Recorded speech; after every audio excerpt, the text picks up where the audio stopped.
Good evening, everybody. Let's start our today's discussion. Today we will discuss about the problems of assignment 11 on medicinal chemistry. So let's start our discussion. Yes, sir.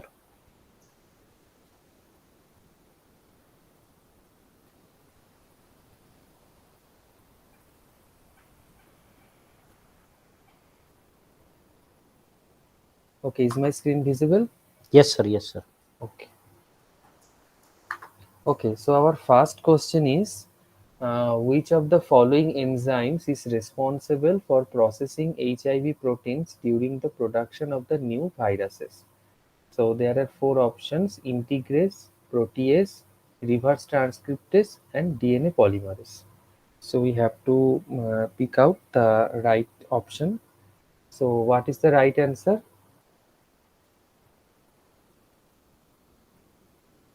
Is this integrase? Protease. Protease. Yes.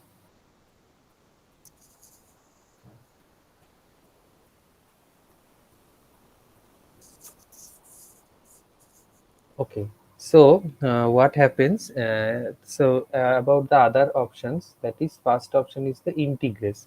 So what is integrase? Integrase is responsible for incorporating viral DNA into host DNA once it has been synthesized. Okay. Okay. So then reverse transcriptase. What is the function of reverse transcriptase? Reverse transcriptase is responsible for catalyzing the synthesis of viral DNA from single-stranded RNA once HIV has infected the host cell. And the last one, DNA polymerase. DNA polymerase is not essential to the infection process. So our left is the protease one. So now, what is the function of protease? During the production of the new HIV virus, the virus undergoes several stages, one of which is the processing of the polyproteins into functional viral proteins. So, what does it virus do when the HIV virus enters in the body? Then they start processing polyproteins into functional viral proteins of the host. The enzyme responsible for this process is the protease one.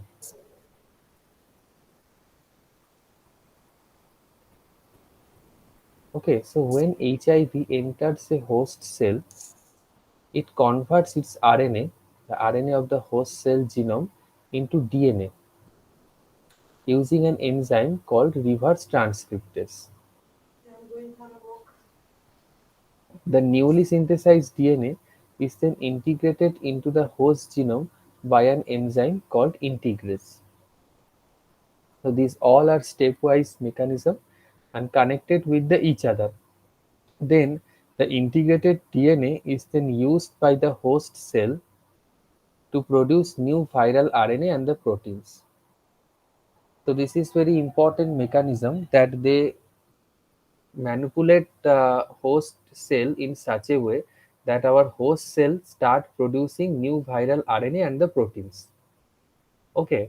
However, the viral proteins produced by the host cell are initially produced as long chain of polyproteins. These polyproteins need to be processed into functional viral proteins by cleaving them at the specific sites. Okay, so when some viral virus enters in the body, then with the various mechanism, it starts manipulating in such a way that our host cells start producing the viral RNA and the protein, but the newly synthesized protein at the polyprotein one, and they need to be chopped at the certain specific sites, which is carried out by the protease enzyme. As we know, from the name itself, what is the function of the protease? It chops the polyprotein chain or polypeptide chain. If it is a long chain protein, then the function of the protease is to chop the protein at the various places of that polypeptide or the polyprotein chain. Okay, so without protease, the HIV virus would not be able to produce mature and the functional viral proteins, and the new virus particles would not be able to infect other host cells. Okay, so which of the following enzymes is responsible for processing HIV protein during the production of the new virus? Our right option is the protease one. Without protease, our virus cannot run that process. Okay,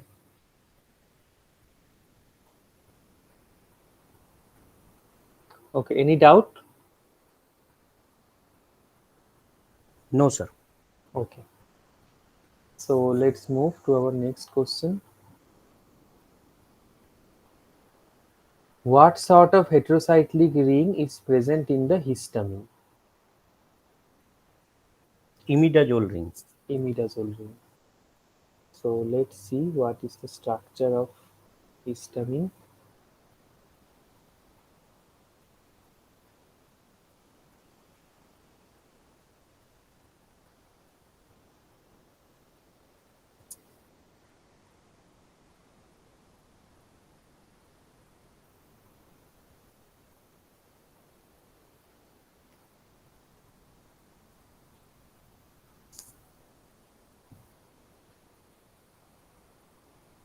Okay, this is the structure of histamine. This is very similar to one amino acid.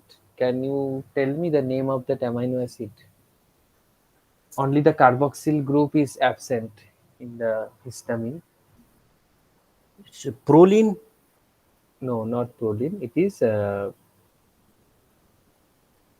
histidine. Histidine. Okay. Okay, if there is a one carboxyl group essential for the amino acid, then we call it as the histidine, and only amine part is the histamine. Okay. Okay. Then other options are there, that is thiazole. It is not thiazole moiety. Pyrrole. It Hmm. is not pyrrole. Pyrrole is containing one nitrogen. This is the pyrrole one. Okay. Thiazole means one sulfur and one nitrogen. And oxazole means one oxygen and one nitrogen in the heterocyclic ring. Okay.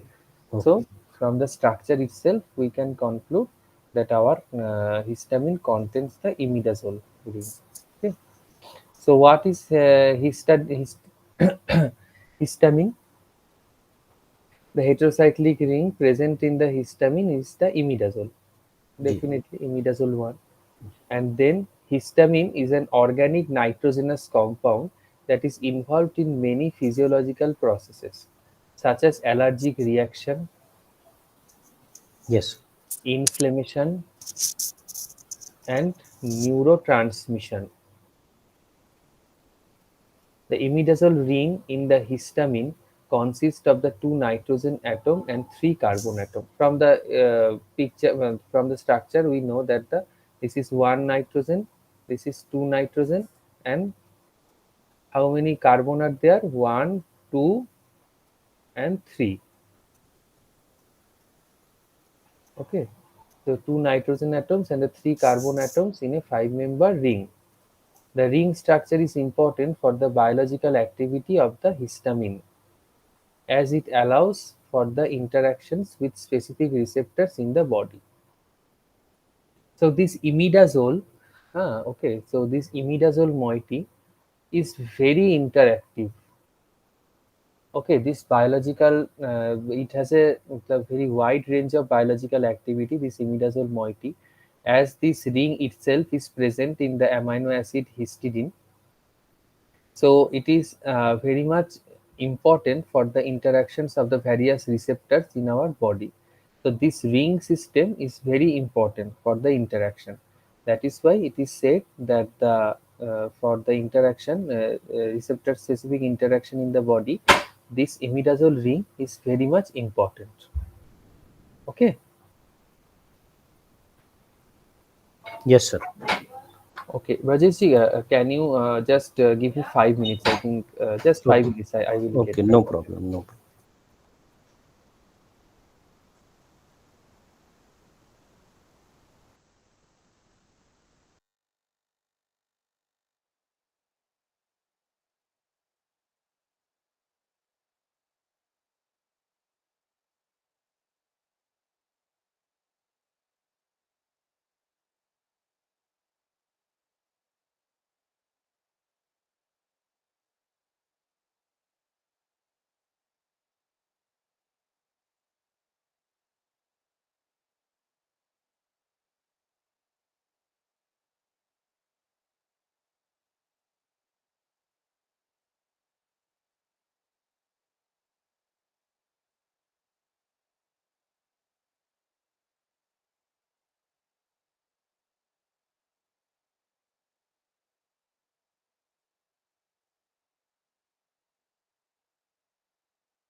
Okay, sorry for the interruption. Okay, so I hope no doubt is here. Then we can Yes. move to our next question. Yes, sir. Okay. Okay, then in our third question, it is said that the steroid hormones combine with the intercellular receptor to form a structure that control the expression of the gene. What are these structures called? Is this nuclear translational factors or nuclear transcription factors or nuclear replication factors or nuclear reproduction factors? Nuclear transcription factor. Okay, nuclear transcription factors. Okay, let's see uh, why it is called nuclear transcription factors.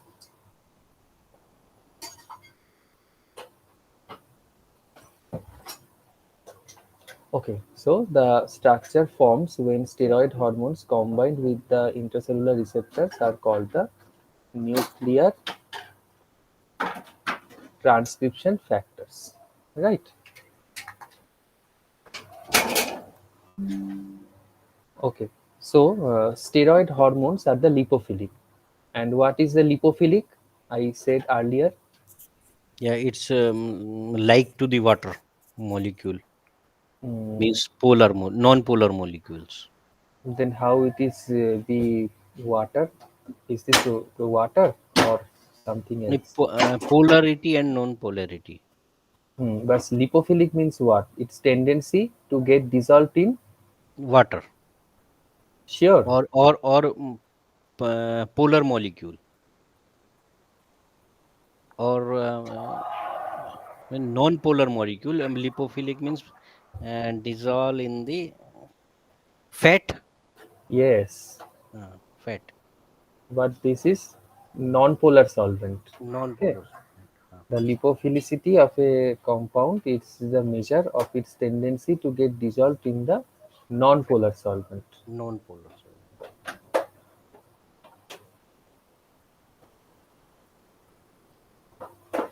Like any example of non-polar solvent? Very common in organic chemistry. Alcohol. Now, how alcohol be non-polar? Alcohol is very much Alcohol is polar, na? polar. Like benzene. Yes, benzene or toluene, Toluene. right? Mhm. Like benzene or the toluene, these are the non-polar solvents, and our measure of the lipophilicity depends on the getting dissolved in the this benzene non-polar solvents like benzene or toluene. Okay, so the steroid hormones are lipophilic. So definitely steroid means that is will be lipophilic that can easily cross the cell membrane and enter the cytoplasm of the target cell. That is, they can cross the barrier of the cell membrane. Like, right? G. As there are some lipid bilayer in the cell membrane, as we know that lipid layer is there in the cell membrane. Okay, and we know that the like dissolves like. So this lipophilic molecule gets passed through the that lipid bilayer of that cell membrane. Okay, so Okay. once inside the cell, they bind to the specific intracellular receptors, which are typically located in the cytoplasm of the or the nucleus. So as we know, definitely there are some specific receptor molecules are there within the cell. Right, intercellular receptor molecules are typically located in the cytoplasm or the nucleus. The hormone receptor complex then translocates to the nucleus, where it binds to the specific DNA sequences known as the hormone response elements (HRE), Okay. where the DNA location of the DNA is nucleus or Nucleus. nucleus. So there is the genetic material DNA or the RNA present in the nucleus of the cell, right? Located in the promoter region of the target gene. So when this uh, specific molecule, specific hormones crosses the that barrier and come to the DNA, they form a complex called the hormone response elements located in the promoter region of the target genes. Okay, so the binding of the hormone receptor complex to HRE leads to the recruitment of the transcriptional co-regulators, right, which modify the chromatin structure and activate the or repress the transcription of the target genes. The nuclear transcription factors formed by the hormone receptor complex regulate the expression of the genes by controlling the rate of the transcription initiation and the elongation. As we know, there are four steps in the transcription, that is initiation and the elongation. Okay, first is get initiate, and then it gets elongate, and then it gets terminated. There are three stages of the transcription process. Okay, so nuclear translation factors are involved in the translation of the mRNA into proteins and are not directly involved in the regulation of the gene expression. Okay, so this is the Okay. right about the right option, that is nuclear transcription factors, and that nuclear translational factors, that is our first option. Why it is not the right one? It is involved in the translation. What is the translation process? It is a translation to tRNA to into the protein. Hmm. mRNA. mRNA to tRNA, Hmm. tRNA to protein. Uh-huh. Into the proteins and are not directly involved in the regulation of the gene expression. So it is regulated, it is involved in the protein synthesis but not gene expression, right? So the nuclear translation factor is not the right option.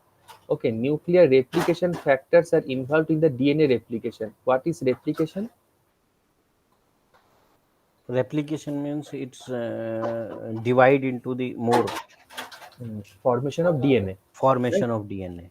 uh, and are not It's involved in the regulation of the gene expression. Definitely, the synthesis of the DNA, and it is not involved in the regulation of the gene expression either. Nuclear reproduction. What is it? Nuclear reproduction factors are not a known biological structure or process. Okay, so the other three options are the not the right one. So our right option is the nuclear transcription factors. okay, Okay, is this clear? How does it work? okay, It okay, first come to the cell, crosses the cell barrier and come to the cell, and then it binds with the DNA sequence known as the hormone receptor elements. Then it sequentially activate or suppress the transcription of the target genes, and then in this way, the control the gene expression of that particular cell.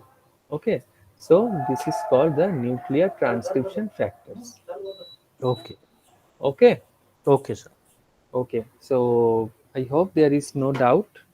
Yes, sir. Then we will go to the next question. Okay,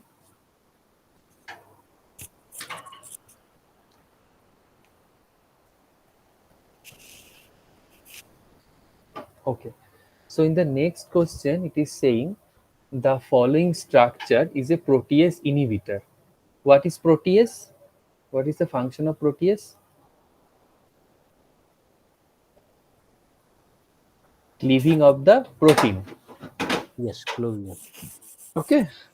Okay, So the following structure is a protease inhibitor. This one, saquinavir, the decahydroisoquinoline, that is the this part. okay, The two members are linked to each other with the nitrogen. And why it is called decahydroisoquinoline? Can you tell me? decahydroisoquinoline. It's 10 carbon in the open chain.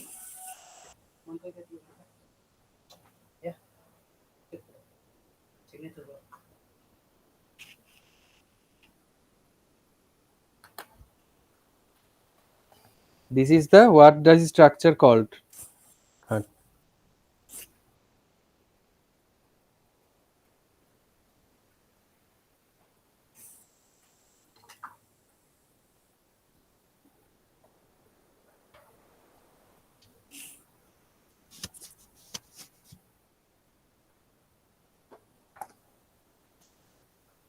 What does the structure called? The structure I have drawn,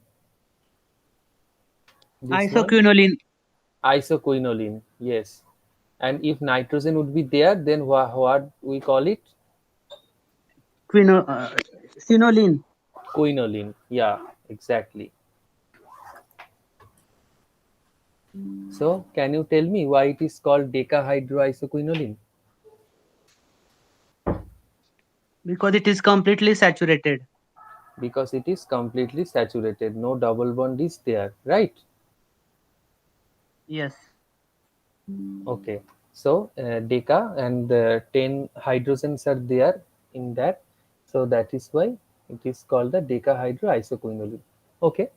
So, and here it is the quinoline ring. In the red mark, it is the quinoline ring, and it is the this part is the decahydroisoquinoline ring, right?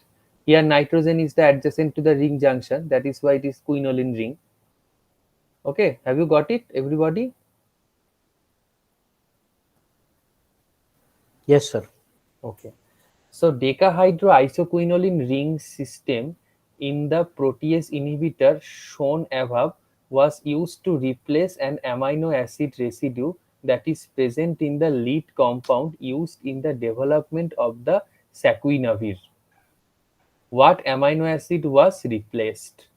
So, what it is saying, that this decahydroisoquinoline structure is replaced by an amino acid.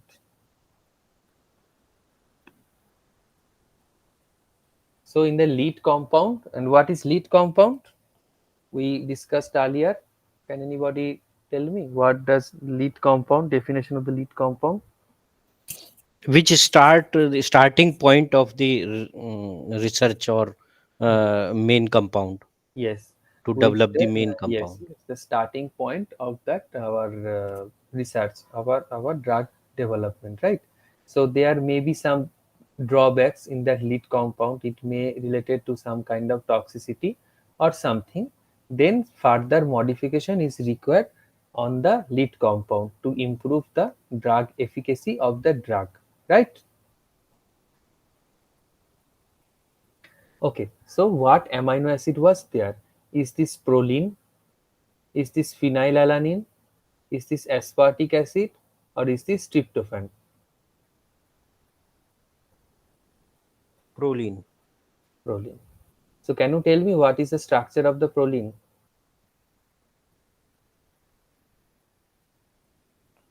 It's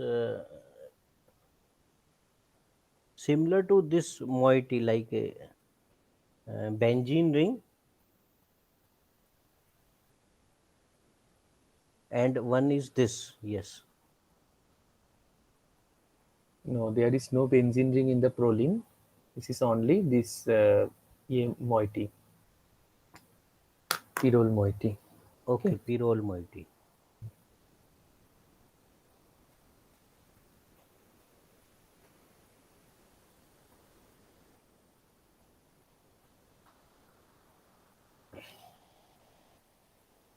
Just tetrahydropyrrole. In pyrrole there are some double bond, but it is completely saturated and in adjacent to the C double OH is there.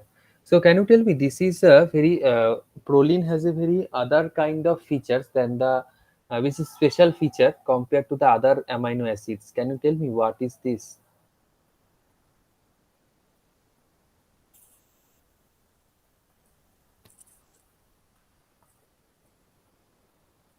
In all other amino acids,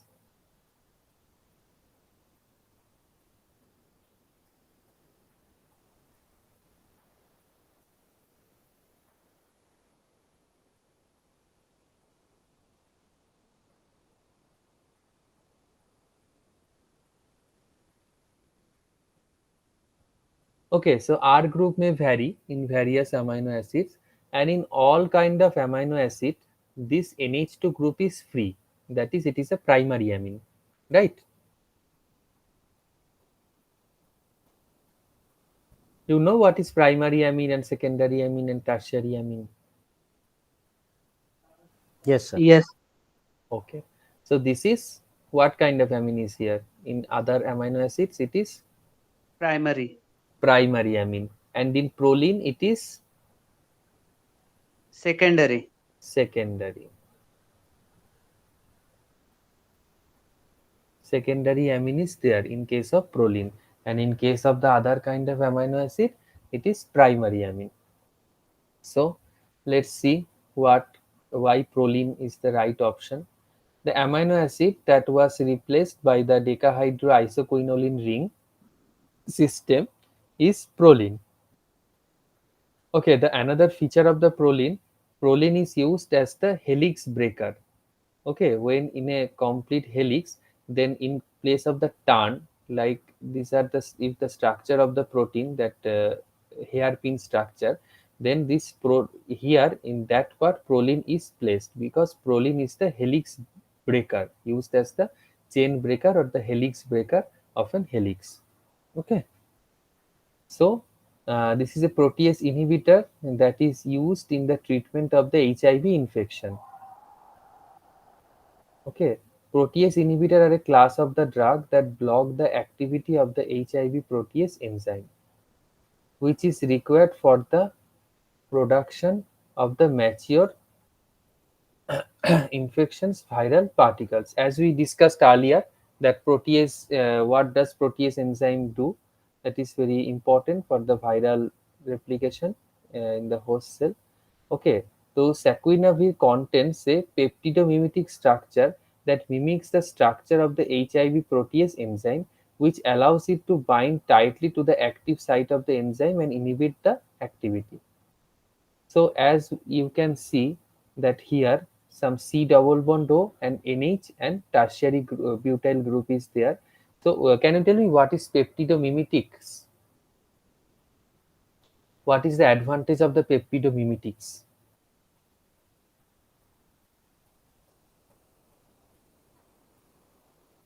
Having similar structure to that of peptide. Hmm. As we know that peptide can undergo proteolytic degradation.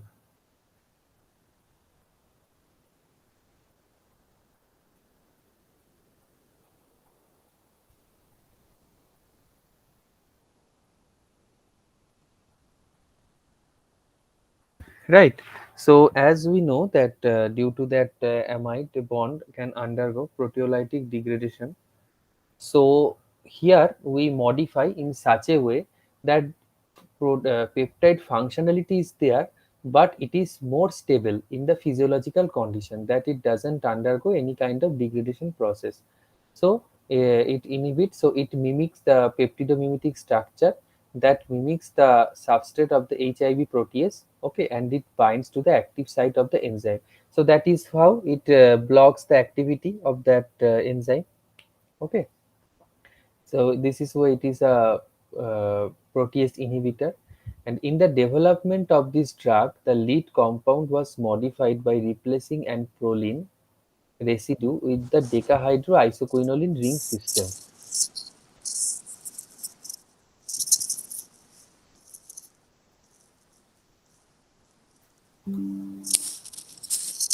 Okay, the proline was replaced by the decahydroisoquinoline ring system.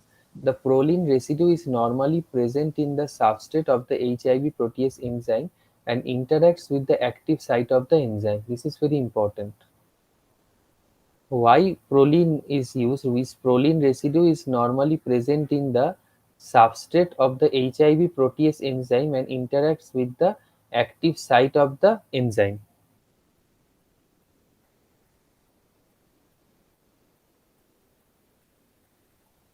Okay, by replacing this amino acid residue with a peptidomimetic structure, saquinavir is able to bind tightly to the active site of the HIV protease enzyme and inhibit the activity, thereby blocking the production of the mature infection of the viral particle. So it has been checked when earlier, you can see that there is some similarity with the proline and this moiety. Can you see? This is the nitrogen, only this is the nitrogen and the six member ring, and here another ring is there, but it is the nitrogen ring, saturated ring containing nitrogen, and in proline also a saturated ring containing nitrogen, right, in this moiety and the proline. So when it is checked that whenever this proline is replaced by the decahydroisoquinoline ring, it can bind with that enzyme in a better way. That is why, sorry, that is why this decahydroisoquinoline ring is used instead of proline to get that better activity.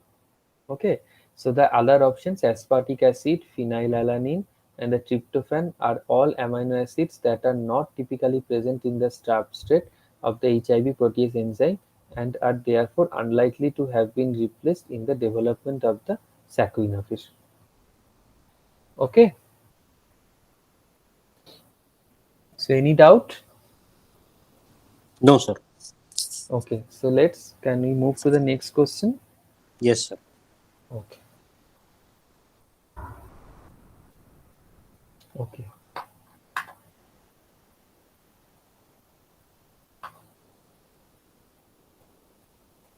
Okay, in the next question 5, the following structure is a cephalosporin prodrug.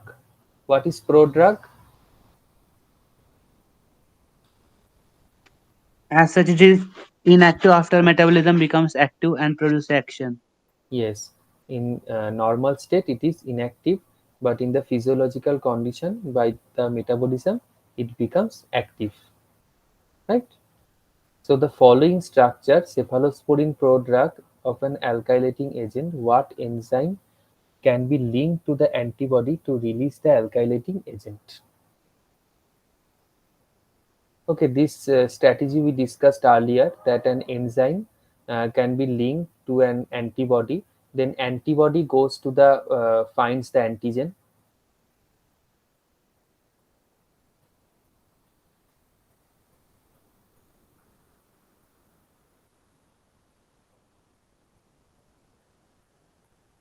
and when it is tagged with the enzyme,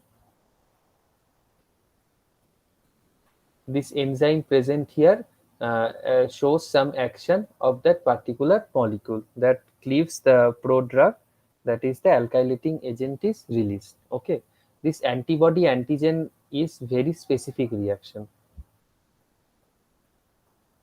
that only antibody specific for that particular antigen will react or interact with each other.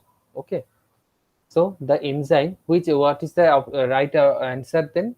Is this carboxypeptidase or beta lactamase or aminopeptidase or esterase? Beta lactamase, Beta lactamase. Why beta lactamase is used here? because it will degrade this beta lactam ring, and because of this, it will becomes a free one. This alkylating agent. Hmm.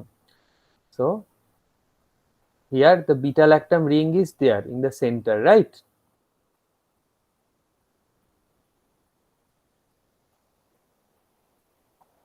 So when we use such beta-lactamase enzyme, then it acts at the beta-lactam ring and the alkylating agent becomes free. Okay, so let's see what it is saying. The beta-lactamase catalyzes the opening of the beta-lactam ring. This results in a concerted mechanism which shifts the double bond in the six-membered ring and breaks the bond linking the anti-cancer drug to the penicillin.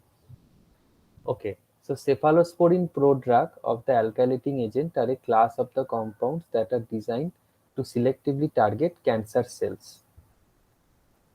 Okay, these prodrugs consist of a cephalosporin antibiotic that is linked to the alkylating agent through an ester bond.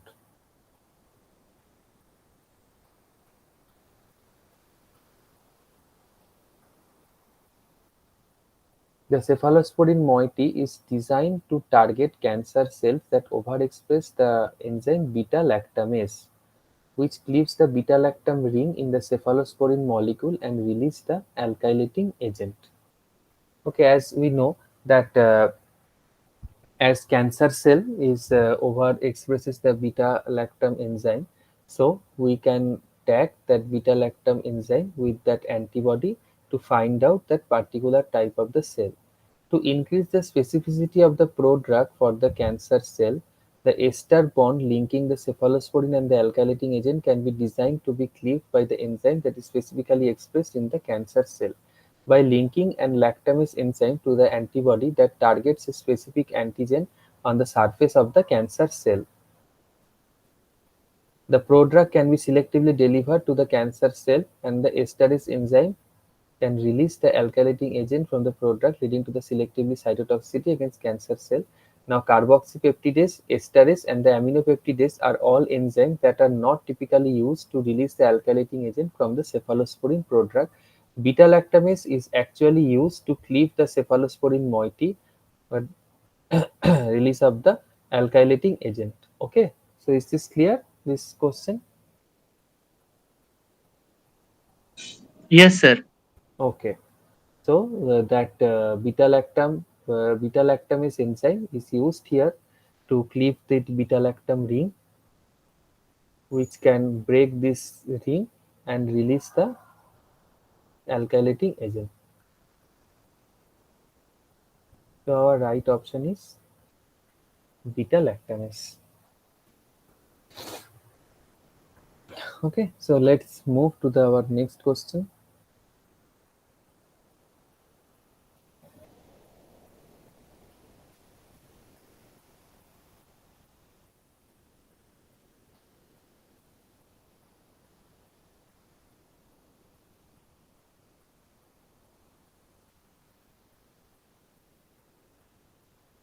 Okay, atropine has been used to decrease the gastrointestinal motility and to counteract anticholinesterase poisoning. Okay, so this is the atropine moiety. Structure 1, this structure 1 was developed from the atropine. Which drug design strategy has been used principally in this case?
So now tell me, what is the strategy used here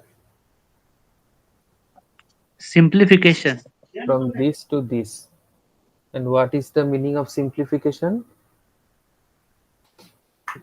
The heterocyclic ring converted into a normal straight line structure. Hmm.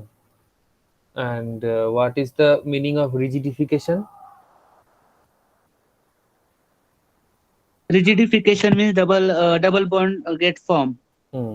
Means we are constraining that structure, which can be freely rotate a single bond structure. Then, if we put it in the double bond structure, then it is called the rigidification one. And then extension. Ring size get increased. Yes, ring size Size get or the increased. chain get Chain, increased. yes, chain also can be processed. That one functional group is close to some moiety. Then we are moving further long chain to making it away from the that particular group, right? Yes.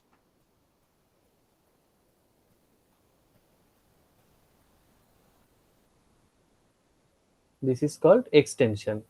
And Yes. what is substituent variation? Change in substituent, like suppose OH group gets converted into NH2, like that. Hmm. We are changing, variating the substituent present in that particular structure. So here that complex rigid nitrogen ring system is converted to the open chain structure that only two ethyl group is connected with the structure 1 moiety. So definitely our strategy used here is the simplification, right?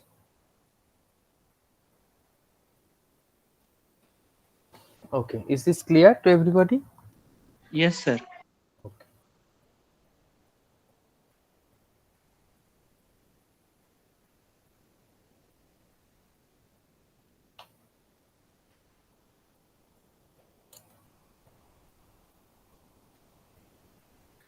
Okay, what sort of receptor is the mucosirinic receptor?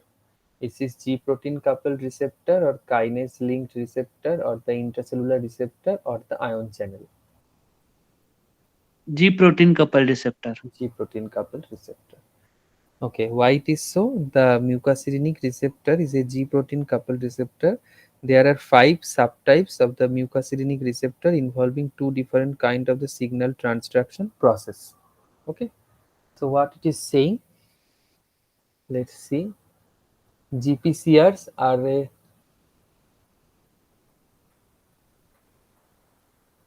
G protein coupled receptors are a large and the diverse family of the transmembrane receptor. What is transmembrane receptor?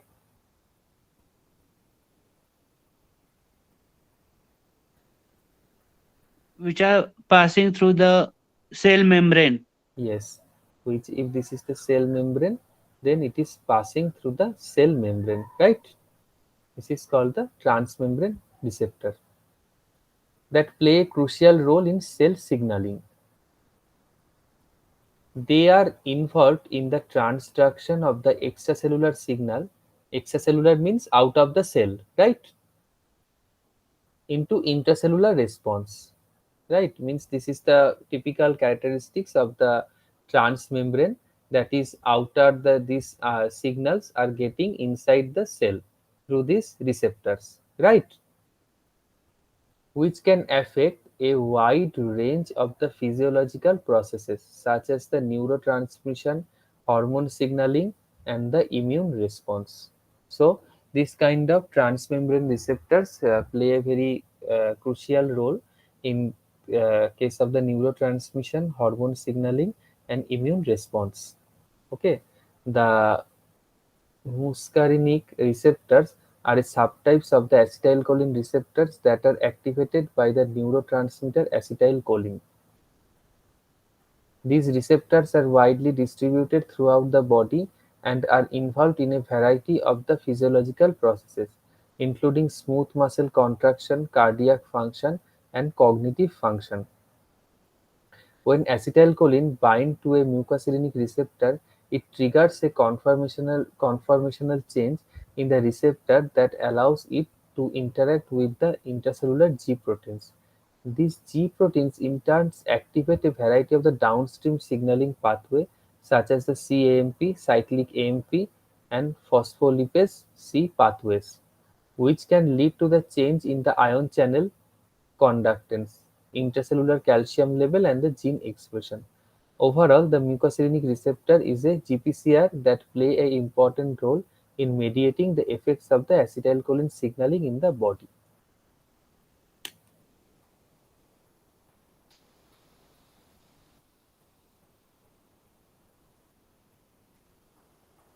Okay, so do you get it?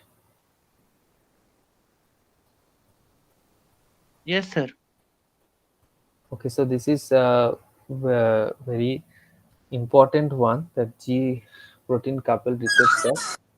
They are transmembrane receptor and accommodated along the membrane of the cell, and they are important for the transduction of the signal from the extracellular space to the intracellular one, and various kind of downstream pathway like hormone signaling, immune response are linked to that protein coupled receptors, and these receptors are widely distributed throughout the body and are involved in the variety of the physiological processes.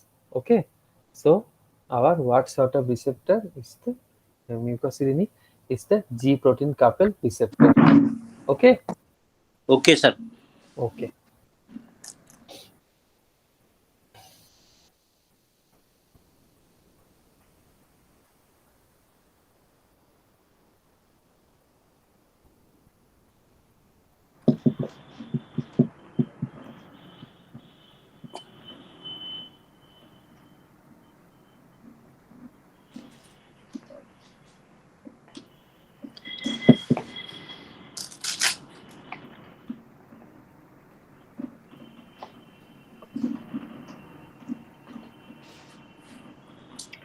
Okay, in our next question, it is asking that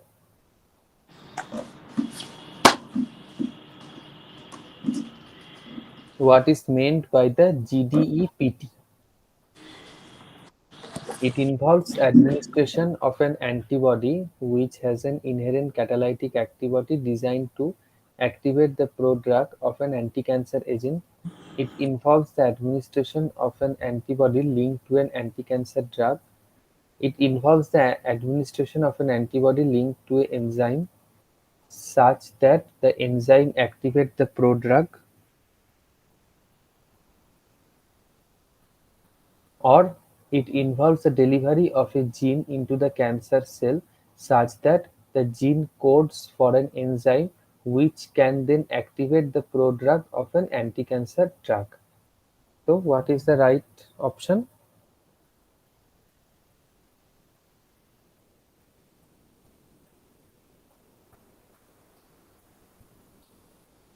D option. D option. And what does it GDEPT means?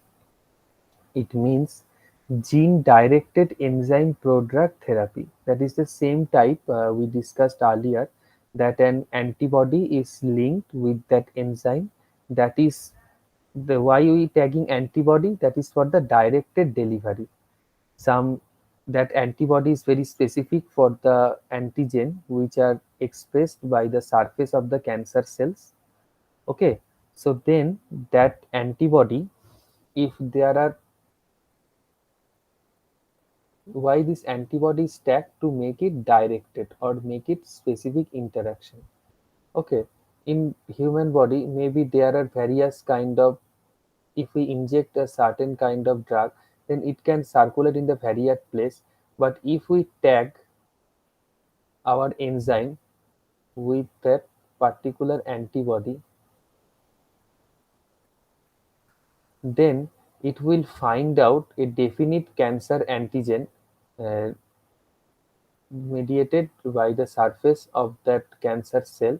It will find that antibody will find that cancer antigen and will act on that, and it will tagged with the enzyme, that enzyme which can then activate the prodrug to an anti-cancer drug. So it is very targeted delivery. So what it is saying, that which is targeted cancer therapy approach that involves the delivery of a gene into cancer cell that codes for an enzyme which can then activate a prodrug of an anti-cancer drug. Have you got it?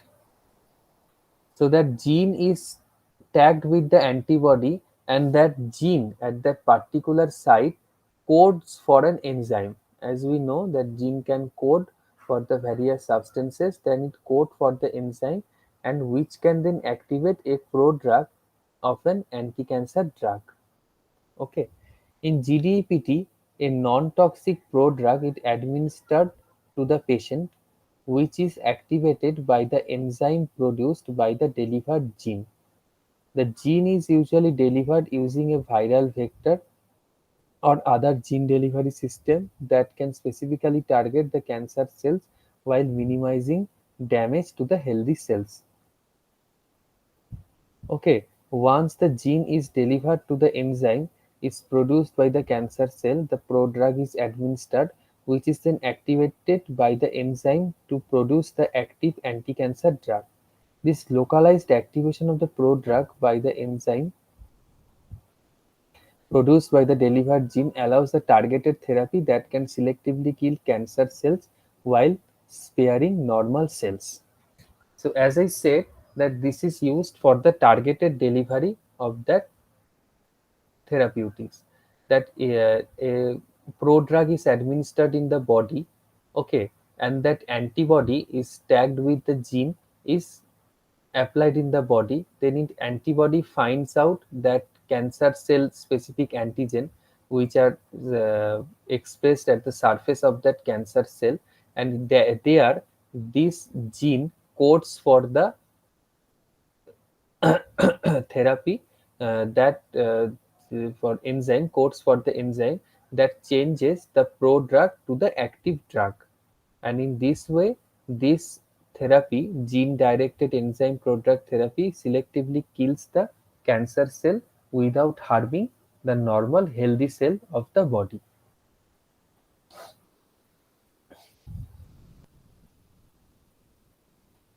Have you got it, or you have any kind of doubt here? No, sir, got it. Okay, Okay, sir. Okay. okay. So GDPT has several advantage over traditional chemotherapy.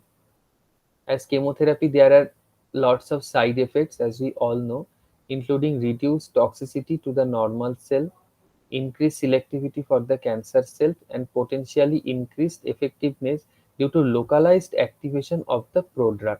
Means, as we know that if a drug is spread out in the whole body, then bioavailability at that particular site of action is very much reduced, right? So here what we are doing, it is very locally administered effect, and the concentration of the drug at that its active site where it is required is very high due to that local action of that antibody tagged with the gene. However, there are several also challenges associated with the GDPT, such as need for the effective and the safe gene delivery system, potential immune response to the viral vectors used for the gene delivery, and difficulties in ensuring the adequate expression of the delivered gene in the cancer cell. In summary, GDPT involves the delivery of a gene into cancer cell that codes for an enzyme that can activate a non-toxic prodrug into an active anti-cancer drug, providing a targeted and the potentially effective approach for the cancer therapy.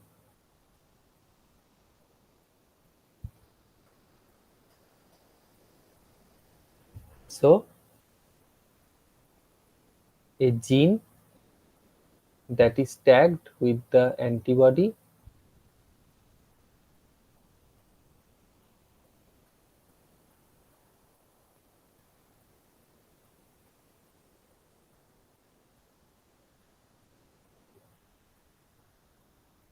is administered into the body, and that gene codes for enzyme.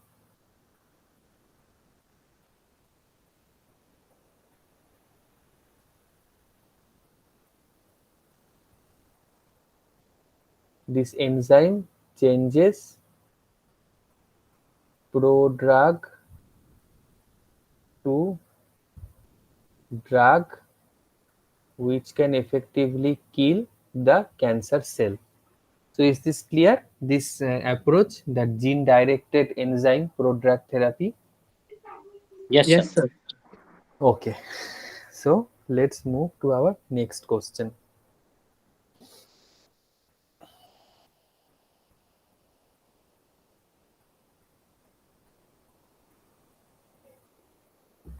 Okay, two regions of cimenditin are susceptible to the metabolism. Which regions? So there are various portions showed in that particular structure.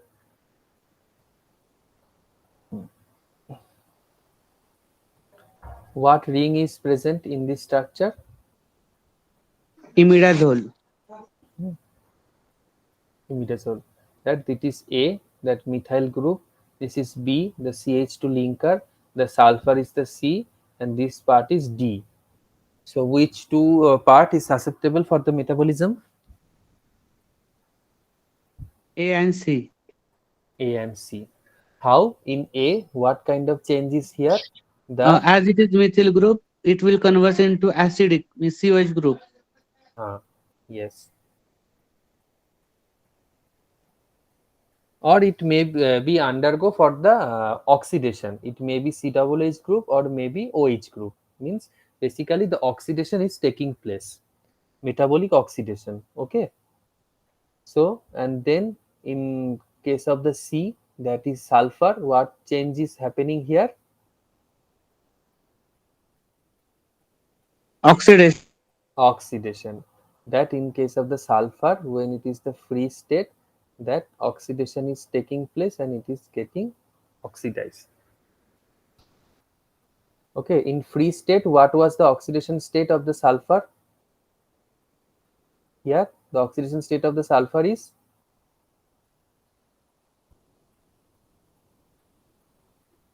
sulfide. No, the number of the oxidation state is 0 in case of Huh, the yes, yes. sulfur, but when it is getting oxidized, then it is getting +1 charge. So it is definitely getting oxidized.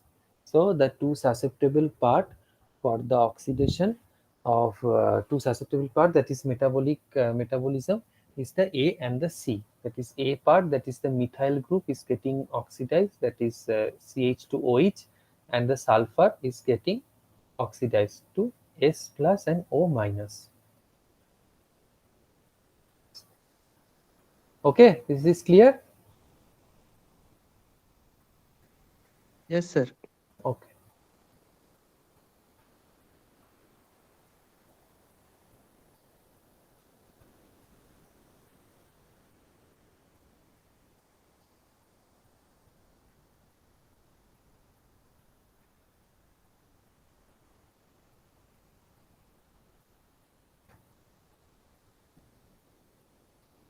Okay, the following structures show some of the important molecules leading to the discovery of the burimadite. Okay, B. So from A, it is getting the B, burimamide.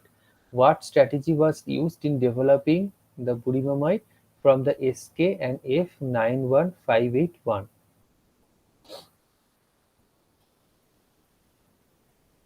Yes, it is chain extension. And what is chain extension? Yes, we have seen now. Here, there is the two carbons are present in between the imidazole ring and nitrogen, but Mhm. in B, it increases. Mhm. Four carbons are present Four in carbons are between this. present in between the two functional groups. Extension indicates the addition of a new functional group to find an extra binding region. The functional group is already present and has been moved further away from the imidazole ring by chain extension. Right? So it is the chain extension, the addition of a new functional group to find out extra binding region. So C and D are not possible here. That is substituent variation. Here no substituent variation is taking place. The substituents are the same. And the another is the isoelectric replacement. That is also not the right option. So our right option is the chain extension.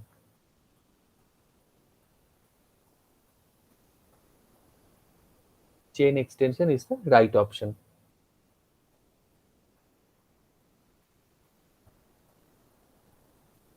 Okay. So let's move to the next question. Yes, sir. Okay. The protease enzyme in the HIV have the two important identical amino acids involved in the catalytic mechanism which leads to the peptide bond hydrolysis. What are the two amino acids?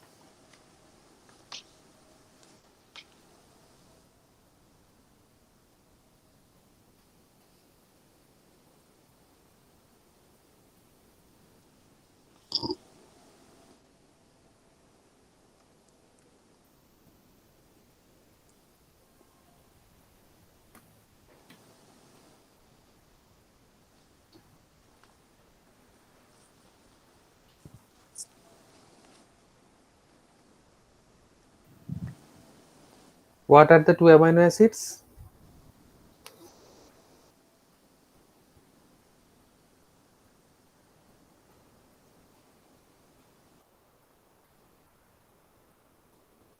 The protease enzyme in the HIV has two important identical amino acids involved in the catalytic mechanism which leads to the peptide bond hydrolysis.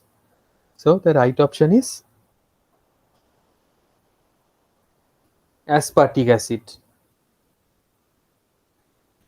The Okay, aspartic sir. acid 25 and the 25 dash are involved in the catalytic mechanism which hydrolyzes the peptide bond of a protein substrate. So aspartic acid is the right option. Okay, sir. Okay. Okay, sir. So is there any doubt from today's session? No, sir. Okay.